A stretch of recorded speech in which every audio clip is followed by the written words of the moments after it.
Consistency is going to be key. You have to track if you truly want to reach your goals. Welcome back to the Take Control of Your Life podcast. This week, we're going to break down a full guide to macro tracking.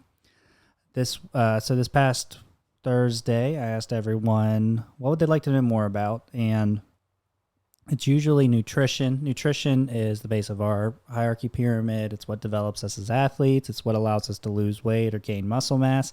It has to be one of the main focuses when it comes to you as an individual. And so I'm going to give you a full breakdown on how to track your macros.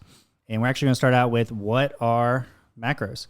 So your macronutrients are protein, fats, and carbs. Your proteins are responsible for the repair of your cells.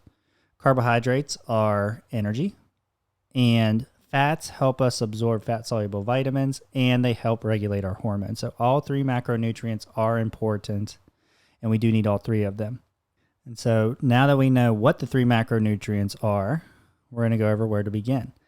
The first step, honestly, is understanding what foods are what. So if you think a banana is a protein, then we're in the wrong ballpark. And what I would recommend is if you are a member at CrossFit Control, we offer a 12-week nutrition course. It is free to you guys to sign up for. If you need that link, just email me at devan@crossfitcontrol.com.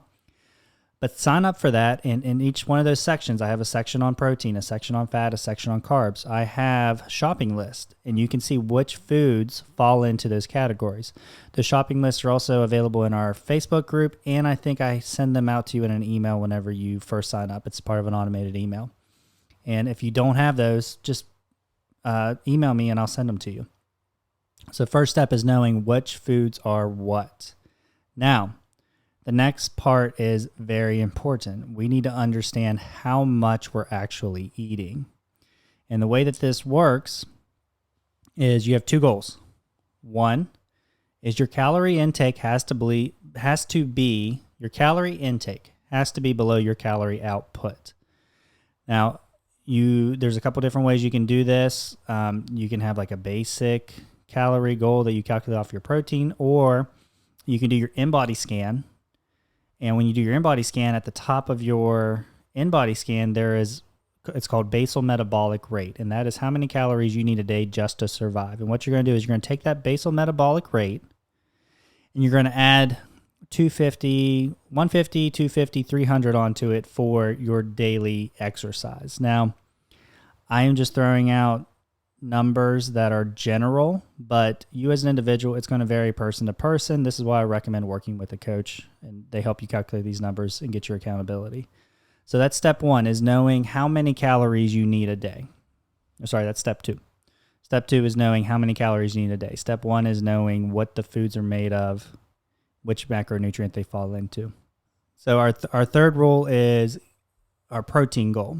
And the protein goal and the calorie goal go hand in hand. So your protein goal is going to be 1 gram per pound of body weight.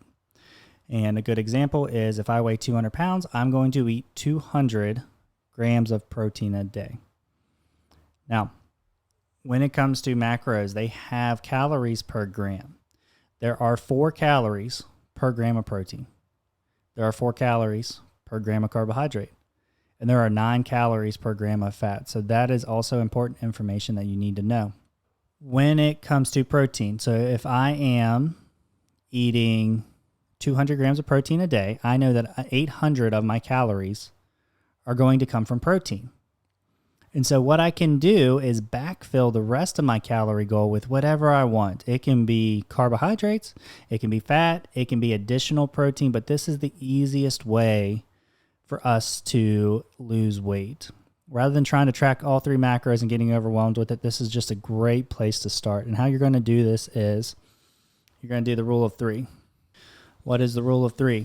So you're going to take your body weight and you're going to multiply by one of these numbers. So 3, 6, and 9 are going to be for weight loss. 12 is going to be for maintenance. And 15, 18, 21 are going to be for weight gain. So I want you to stay healthy. A good number is 10 for the weight loss. So I would take my body weight, 200 pounds times 10. I'm going to have 2,000 calories a day if I want to be in a caloric deficit. The way that this works is the 9 is a moderate weight loss, 6 is more aggressive, 3 is very aggressive. We do not want to go into the 3 or 6 for weight loss. It is not easy to maintain for a long period of time. 12 is going to be your maintenance. So if you want to remain the same weight, 12 is going to be your maintenance. And then 15, 18, 21 is if you want to gain weight. So 15 would be a slight gain, a weight gain over time. 18 is more aggressive. And then 21 is even more aggressive. And so now that I've done that example, let's break it down again. I am a 200-pound athlete looking to lose weight. I am going to eat 200 grams of protein per day. So 800 of my calories are going to come from protein. My calorie goal, because I'm trying to lose weight, is going to be my body weight times 10. So I am going to have 2,000 calories per day.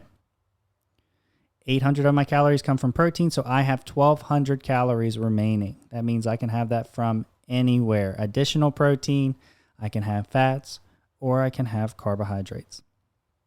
Well, now that you understand how much you should be eating and what you should be eating, let's break down how we actually track it, because that's the tough part.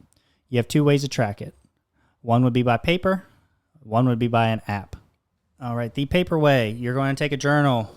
We offer journals at CrossFit Control. And you're going to track your foods every single day.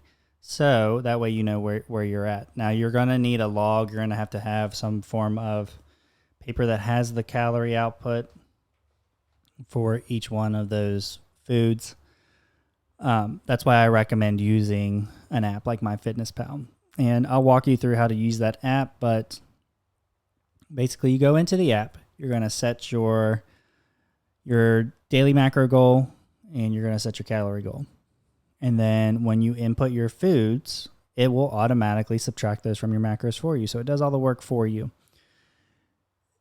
When you're doing that, I recommend having a scale for the first 3 months, because it does take some time to understand what is in these foods. And it will take some time before you can just look at them and say, okay, I know that 4-ounce piece of chicken has 50 grams of protein in it. It will take some time. So I do recommend weighing. And oftentimes we can miscalculate stuff by just eyeballing it. And again, if you want to be in that caloric deficit and you're looking at 300 to 500 calories a day, it's very easy to go over on that caloric deficit if we're not weighing and measuring. What about eating out? The menu usually has a calorie breakdown for you. If it doesn't, just eyeball it. Eyeballing it once in a while is not going to be the end of the world. It's going to be better than not tracking it at all. And that way you can still enjoy yourself, but maintain your goals. Now, when it comes to this, consistency is going to be key. You have to track if you truly want to reach your goals. And I've tracked very aggressively in the past, and I have not tracked at all. And when I am not tracking at all, I tend to lose sight on what my caloric deficit is, or my maintenance calories, or even sometimes I've tried to gain weight. And I tend to go askew to what I'm trying to reach. So track your macros and you will reach your goals. To break this down again, understand what your foods are made of, which macronutrient. Understand that you have to have protein to repair your cells. It's the number one rule that you have to follow. You're going to have 1 gram per pound of body weight.